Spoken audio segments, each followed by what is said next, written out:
ជំរាបសួរបងប្អូននៅក្នុងបណ្ដាញសង្គម Facebook ហើយ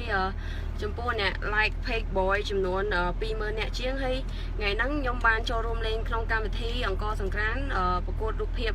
ហើយខ្ញុំក៏បានចូលលេងនៅក្នុងនឹងដែរហើយខ្ញុំចង់ពឹងឲ្យបងប្អូនទាំងអស់គ្នាជួយ share និង like រូបខ្ញុំហើយបើសិនជាបងប្អូនជួយ share ហើយជួយ mention រូបឲ្យខ្ញុំផងនេះគឺរូបរបស់ខ្ញុំផ្ទាល់នៅក្នុង page អង្គរសង្ក្រាន្តហើយឃើញរូបខ្ញុំបងប្អូនជួយចុចលើហ្នឹងហើយជួយ like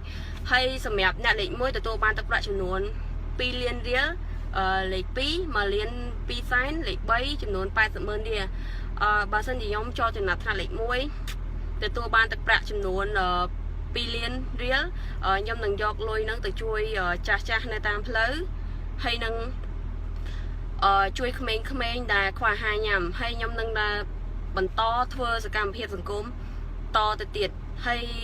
សូមអរគុណច្រើនសម្រាប់បងប្អូនជួយ like ជួយ share ហើយកុំភ្លេចចូលរួម like ទាំងអស់គ្នាបានច្រើនព្រោះកម្មវិធី like និង share ហ្នឹង